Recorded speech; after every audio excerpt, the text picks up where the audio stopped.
মসজিদে যিনি নামাজ পড়ান তাকে আমরা ইমাম বলি। কিন্তু আমরা বৃহত্তর পরিসরে ইমাম বলতে কি বুঝায় আমরা সেটা চিন্তা করে দেখি না। ইমাম অর্থ এটি আরবি শব্দ, এর বাংলা অর্থ হচ্ছে নেতা।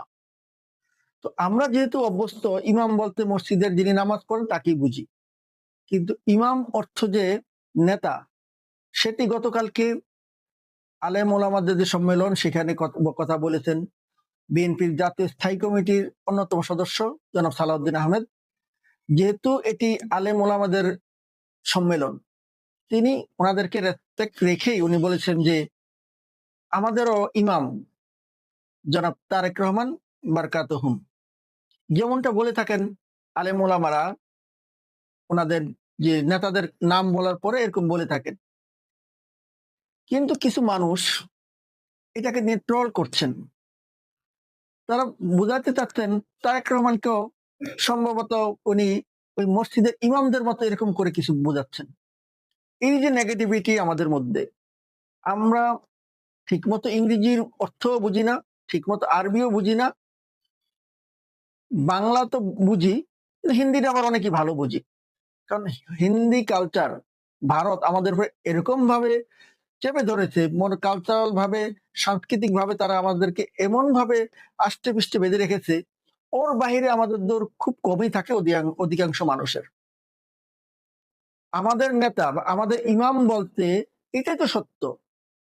আমাদের বলতে তিনি বিএনপির কথা বুঝিয়েছেন, আর বিএনপির নেতা কে? সেটা তারেক রহমানই।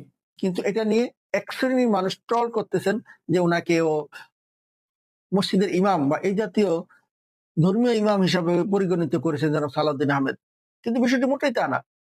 ওই সম্মেলনে উপস্থিত থেকে জনাব তারেক রহমান, বাংলাদেশ জাতীয়তাবাদী দল যদি ক্ষমতায় যায়, জনগণ যদি তাদেরকে নির্বাচিত করে, তিনি প্রতিশ্রুতি দিয়েছেন যে মসজিদের যে সমস্ত ইমাম মুয়াজ্জিনরা আছে তাদেরকে যথাযথভাবে সম্মানিত করা হবে, তাদের ন্যূনতম একটি বেতন কাঠামোর মধ্যে নিয়ে আসার পরিকল্পনার কথা জানিয়েছেন জনাব তারেক রহমান।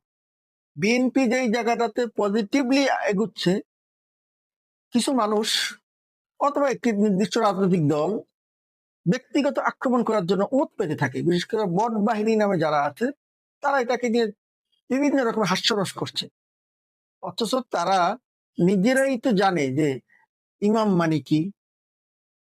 এটা কি শুধু ওই মসজিদের ইমাম না, তারা মনে করে যে ওই যে ঘাদানিকের জাহানারা ইমাম। এর বাইরে তো বুঝলেও তারা মাথা